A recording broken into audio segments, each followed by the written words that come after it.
Assalamualaikum dan salam sejahtera. Saya Nazri Kahar. Ini analisis awal ini secara langsung.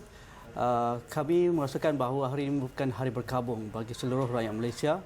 Lebih daripada 37 orang terkorban di Genting Highlands semalam akibat bas jatuh gaung dan 16 lagi masih orang kata pun dirawat di hospital di Selayang, Bentong dan juga di Hospital Kuala Lumpur. Apa yang boleh kita orang kata pun baca daripada insiden ini bukan perkara baru. Beberapa kes-kes sebelum ini juga menuntut berapa lagi ataupun insiden yang besar dan korban yang tinggi, terutamanya melibatkan bas awam dan juga bas henti-henti dan sebagainya.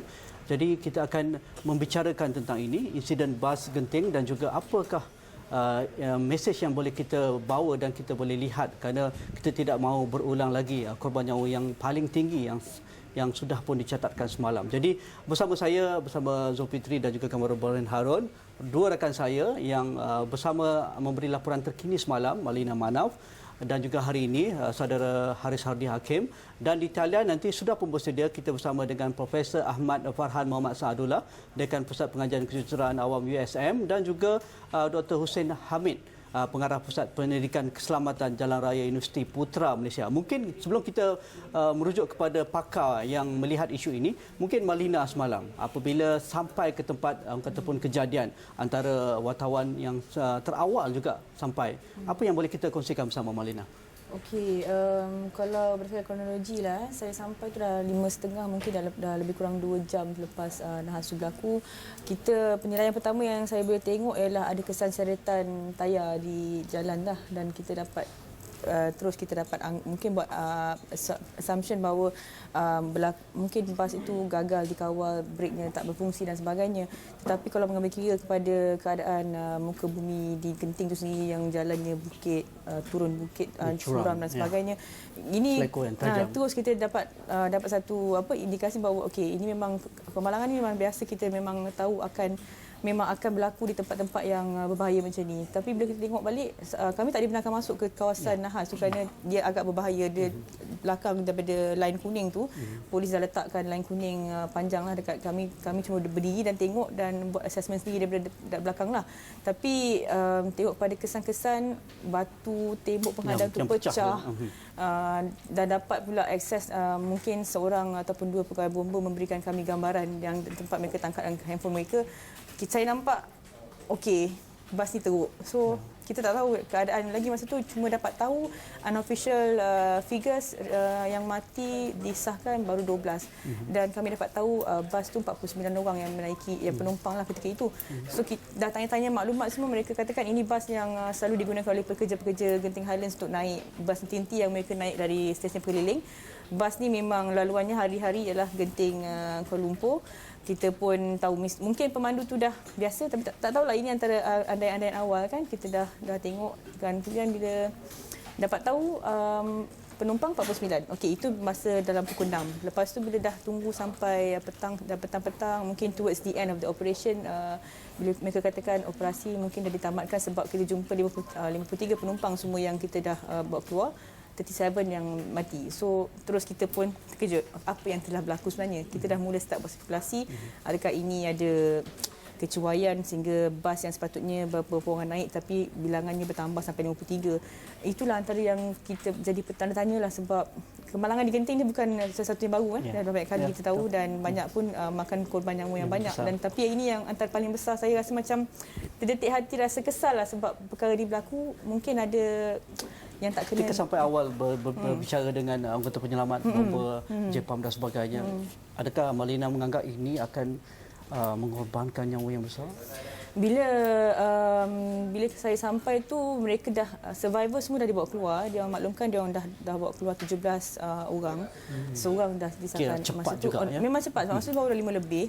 Memang dah bawa keluar ramai. Tapi mereka bisik-bisik lah dengan bomba. Dia orang kata kat bawah tu ada lagi 30 lebih. Mungkin kita anggap mereka dah dikuatiri maut lah, sebab tengok pada keadaan bas pun memang teruk. Saya dimaklumkan dia langgar tembok, kemudian mungkin berpusing, menjunam beberapa kali kan. Dan Haris dengan Malina mungkin kita semua tidak dapat ke lokasi kejadian dan tidak dapat gambaran yang menyeluruh. Mungkin daripada segi selekoh dan sebagainya. Haris ada bercerita ada zon untuk zone yang dan sebagainya. Mungkin kita boleh kongsi sikit situasi dan juga lokasi itu bagaimana. Sebelum bas tu menjunam ke dalam kau. Sebenarnya kawasan tempat bas tu menjunam adalah berlaku di kawasan Seleko ya. Dan di sebelum sampai ke kawasan Seleko tu nak ikutkan tidak sampai beberapa meter sahaja daripada tempat bas itu terjunam, sebenarnya ada satu buffer zone yang memang telah disediakan di situ, lengkap dengan signboard warna merah untuk kenderaan yang gagal di ini, untuk gagal di ini. Dia berupa satu tanjakan yang naik ke atas, agak tinggi juga, dan ada beting-beting pasir diletakkan di situ, mungkin melambatkan pergerakannya untuk menghentikan kenderaan dengan lebih cepat ya. Tapi nampak gayanya dari segi kesan tayar seperti yang diberitahu oleh Malina, kesan tayar itu lari daripada buffer zone itu, kawasan buffer zone itu. Mungkin sama ada panik ataupun tidak biasa dengan keadaan di situ, kita tak tahulah bagaimana naknya. Sebelum Haji pergi rehat, mungkin kalau nak membawa iktibar daripada sini, kerana ini juga satu peluang sebenarnya untuk mengambil pengajaran, dan mungkin isu tentang penguatkuasaan terhadap pemeriksaan kenderaan ataupun terhadap kualiti pemandu dan sebagainya itu akan terbit semula kali ini, dan mungkin saya rasa itu susulan yang kita pun di Awani akan melihat kepada mereka yang akan subject matter expert atau pakar-pakar yang ada mungkin selepas ini. Okey, kita perlu rehat dahulu, Malina dan juga Haris. Lepas ini kita akan bersama dengan Prof. Ahmad Farhan, orang kuat bekas orang kuat Mairo sebelum ini, dan juga Dr. Hussein Ahmad, pengarah Pusat Penyelidikan Keselamatan Jalan Raya Universiti Putra Malaysia, yang sudah pun mendengar kedua-dua cerita Malina dan juga Haris. Mungkin boleh mendapat gambaran lebih jelas tentang itu. Kita rehat sebentar.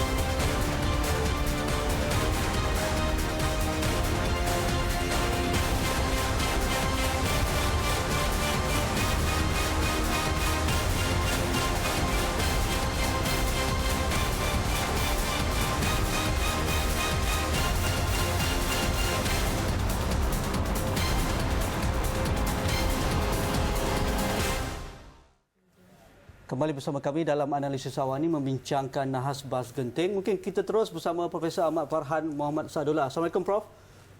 Assalamualaikum warahmatullahi. Prof, apa yang terkeluar di benak fikiran Prof apabila mendengar nahas terbaru semalam di Genting Highland? Sedih. sedih. Sebab benda ni mengimbau kembali saya punya pengalaman dululah bila berada di Mairos, dan banyak benda begini berlaku, dan sebenarnya kita dah ada satu tempoh di mana kita tidak ada kemalangan-kemalangan bas yang serius seperti ini. Dan kita menjangkakan bahawa satu perubahan telah berlakulah di kalangan industri bas untuk memastikan dia selamatlah. Tapi bila ini berlaku dan dalam magnitud yang amat besar, dia amat menyedihkan saya lah. Prof. Farhan, juga dari sudut kataupun kajian-kajian dan juga laporan-laporan insiden sebelum ini, pastinya mencadangkan ataupun rekomendasi terhadap pihak-pihak berkenaan tentang dari sudut pemanduan, dari sudut kejuruteraan, dari sudut struktur bas dan sebagainya. Jadi untuk andaian awal ni, apa sebenarnya yang berlaku ni? Ya, kalau memang sukarlah untuk kita jangka sebelum kita melihat kajian yang lebih teliti. Cuma kalau dari lihat dari segi keadaan jalan dan suasana di persekitaran lokasi itu, dia menyebabkan hilang kawalan. Hilang kawalan pastinya sebab dia keluar daripada jalan lah. Kalau dia tak hilang kawalan, dia tak akan langgar tembok tu. Jadi persoalannya apa yang menyebabkan dia hilang kawalan. Selagi kita tidak dapat, mungkin Mairos boleh membuat kajian yang lebih terperinci. Kita mungkin tidak dapat tahu apa sebenarnya yang berlaku. Cuma yang dinyatakan oleh witness yang ada dalam surat khabar mengatakan bahawa kelajuanlah. Kelazimannya memanglah kelajuan yang membuatkan kita hilang kawalan. Bila kita memandu melebihi had laju yang sesuai, sama ada kita hilang kawalan atas sebab kelajuan itu ataupun kita hilang kawalan atas sebab gangguan perkara lain. Sebab bila kita bawa dalam kelajuan, kalau ada benda lain yang mengganggu, contohnya kereta lain, kita dengan mudah akan lebih hilang kawalan. Dan dalam hal ini kemungkinan itu berlaku. Kita tak tahu lagi. Tapi isunya adalah puncanya apa dan bagaimana kita boleh mengelakkan perkara ini berlaku. Prof, ada laporan awal Kamarul sini Prof yang mengatakan bahawa masalah brek dan sebagainya. Tidakkah masyarakat tidak salah jika masyarakat berfikiran bahawa piawaian yang lebih tinggi tentang keadaan kenderaan pengangkutan awam itu sepatutnya lebih baik daripada mana-mana kenderaan persendirian, kerana mereka melibatkan impak yang lebih besar, nyawa lebih besar dan sebagainya, Prof. Kerana kerap kali kita balik berbicara tentang sama ada kenderaan itu baik atau tidak. Itu sepatutnya bagi saya tak perlu dibincangkan. Itu sepatutnya menjadi satu benda yang must lah, wajib. Tak perlu dipertikai dan tak perlu dibincang sepatutnya. Persoalannya bagaimana kita nak memastikan itu berlaku. Ini yang kita sedang berusaha daripada dulu sampai sekarang untuk mengubah set minda pengusaha bas contohnya. Jadi bila berlaku kemalangan begini, selalunya dia akan ada beberapa aspek. Satu aspek kenderaan kita bincang. Sepatutnya aspek kenderaan ni bagi saya tak ada masalah sepatutnya. Sebab itu adalah satu perkara yang kita perlu sediakan sebelum kita guna. Dan saya tak faham dari segi etika bagaimana kita boleh membenarkan sebuah bas bergerak membawa begitu banyak orang tanpa dia menepati piawai keselamatan yang kita nak. Prof, di negara-negara maju, mereka tidak berharap kepada seorang pemandu sahaja untuk mengawal selia kelajuan dan sebagainya. Sebab itu kalau kita tengok contoh kenderaan yang dalam industri yang lebih mungkin pulangan lebih besar seperti petroleum, gas dan sebagainya, mereka ada pemantauan daripada internet dan juga mungkin satelit tentang had kelajuan, apa tahap kelajuan, tempoh masa sama ada ia dipatuhi atau tidak. Tapi mungkin nak menggunakan itu untuk skala komersial lebih kecil seperti bas henti-henti dan sebagainya itu, bagaimana kita nak imbangkan keperluan itu, Prof? Dia keperluan tu ada, tapi kita kena tengok industri berkenaan. Kenapa industri gas, minyak dan gas melakukan itu? Sebab dia tidak boleh kompromi terhadap kemalangan. Okay. Masalahnya, kita masih lagi boleh berkompromi terhadap kemalangan bas. Itu saya nyatakan kita boleh berkompromi sebab kita masih lagi dapat melihat syarikat-syarikat bas yang ada masalah sebelum ni masih bergerak di atas jalan raya. So tetapi kalau kita tengoklah syarikat seperti BP dan Exxon yang ada kemalangan yang besar, dia punya impaknya amat besar dan syarikat-syarikat ini tidak sanggup untuk menerima bahana sekiranya mereka terlibat dengan kemalangan. Saya rasa itu perlu diubahlah. Maknanya bila kita melibatkan perkhidmatan awam, pengangkutan awam, kita kena bawa situasi di mana kalau you buat silap, you punya penalty akan amat keras yang menyebabkan you tak akan berani untuk take corners. Okey. Itu perlu dilakukan. Okey, Dr. Hussein Hamid mungkin ada pandangan tersendiri tentang itu. Assalamualaikum dan selamat petang. Pertama sekali saya nak ucapkan takziah pada keluarga mangsa tragedi di Kisah Highlands ni. Okey, dan apa yang tadi dah diterangkan oleh Prof. Farhan, saya tengok di sini, ini ada maklumat yang saya sendiri pun baca daripada media yang saya dapat. Ada yang katakan bas ni masa turun kemudian salah break.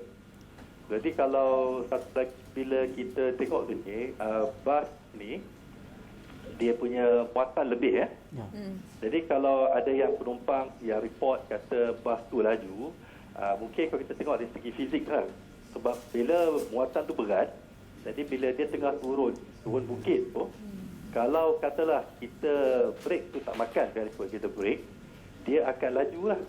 Dia makin lama, kita buat kereta kan. Kalau kita turun makin lama, dia akan lagi-lagi laju. Dan saya juga difahamkan ada yang berlaku tu masa bas tu tengah turun, sebab dia tak boleh, dia cuba elakkan lori. Ya. Jadi mungkin masa itu yang bila dia elak tu, jadi disebabkan dia punya center of gravity untuk bas pun. Jadi itu yang dia mula yang jadi dia macam goyang Habis itu dia tak boleh, dia lost control lah, dia tak boleh nak masuk balik. Itu yang dia jadi dilanggar penghadang balik lah.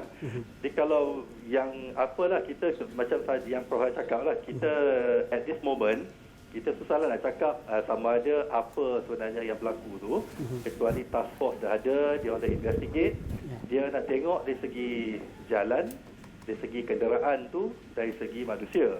Bagi saya, kalau kata isu jalan tu, kita boleh tengok satu, kalau sama ada tempat lokasi tu, sebelum ni adakah berlaku kemalangan juga di situ. Jadi kita panggil satu titik hitam kemalangan.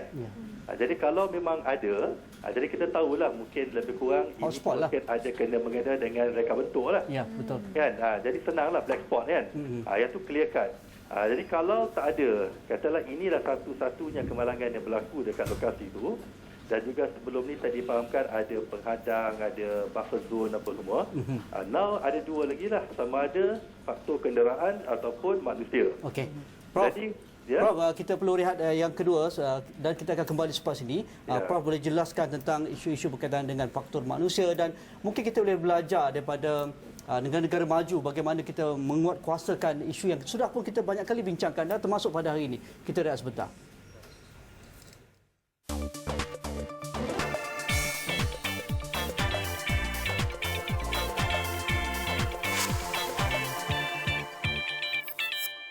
Kita masih membincangkan nahas bas Genting. Mungkin Dr. Hussein melihat pada cerita Malina dan juga saudara Haris Hardi tadi melihatkan bahawa di kawasan orang kata pun corner tersebut, laluan tersebut sudah disediakan buffer zone, area simpanan untuk membolehkan kenderaan yang kehilangan kawalan, brek tak makan dan sebagainya mungkin boleh ke arah itu untuk memberhentikan kenderaan. Tetapi mungkin pilihan yang ada agak terhad kepada pemandu untuk membuat demikian. Mungkin bagaimana, Dr. Hussein?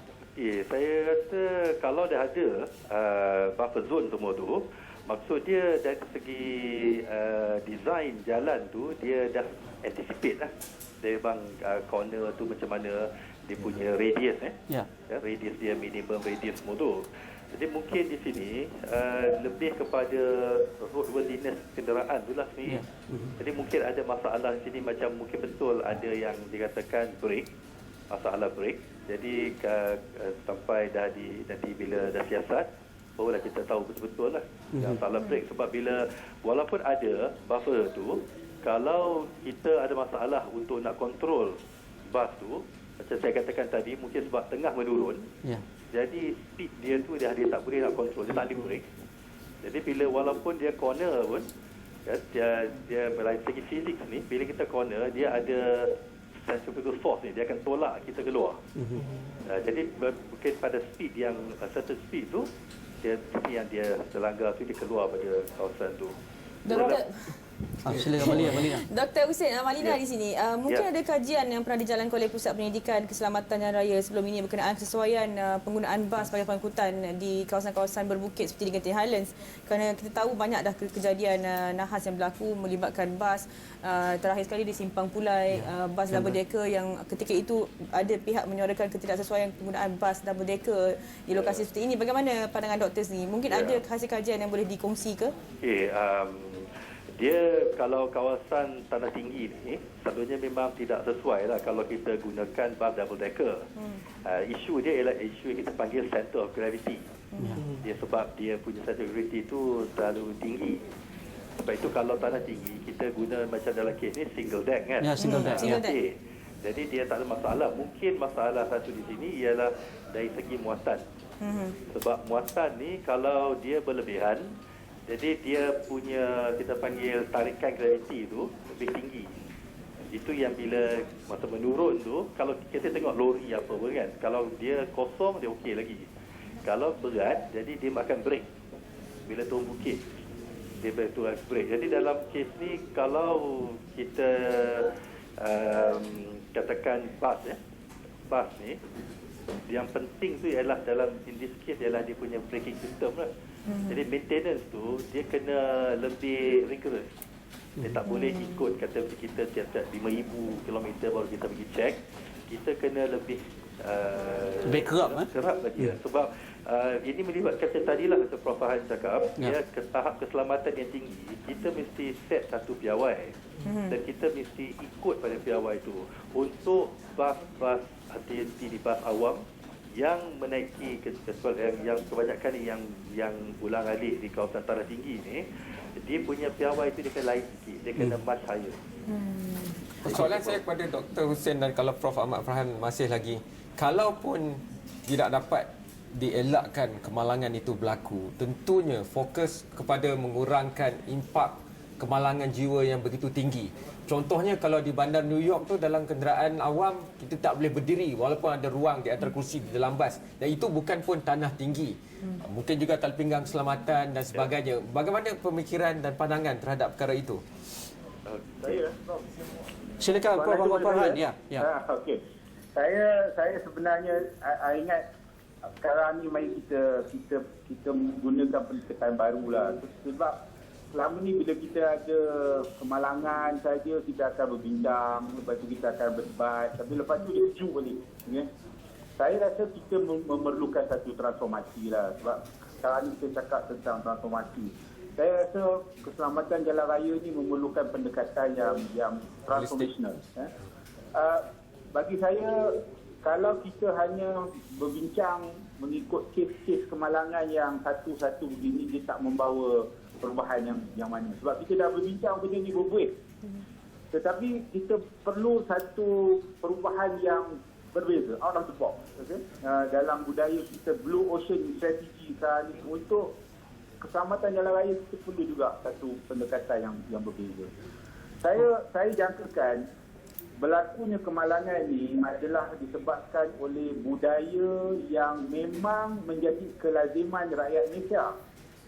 Sebab kita dah biasa dengan bawa laju, kita dah biasa dengan melanggar undang-undang lalu lintas, dan kita tidak merasakan risiko, kita tidak menganggap membawa laju dan melanggar peraturan lalu lintas itu sebagai risiko yang boleh membawa kemalangan. Okey. Itu fakta. Okey. Terima kasih Prof. Persoalannya macam mana kita nak ubah? Betul. Kita kena ubah ini daripada atas. Kita kena ubah ini daripada menjadikan keselamatan jalan raya satu masalah sebesar masalah crime. Sebesar masalah yang kita letakkan sebagai bencana paling besar. Okey, Prof, terima kasih. Kita akan hubungi Prof untuk kita mendapatkan analisa tentang isu ini dari masa ke semasa. Itu tadi Profesor Ahmad Farhan Muhammad Abdullah, Dekan Pusat Pengajian Kejuruteraan Awam USM, dan juga terima kasih kita ucapkan Dr. Hussein Hamid, Pengarah Pusat Penyelidikan Keselamatan Jalan Raya UPM, dan terima kasih Malina dan juga Haris, dan kita akan terus memantau isu ini dan memberikan laporan terkini melalui Bulletin Awal ini dan program-program di Astro Awal ini, dan jangan lupa melayari astrawani.com untuk mendapatkan liputan terkini tentang isu nahas bas di Genting Highland. Kita jumpa lagi. Assalamualaikum.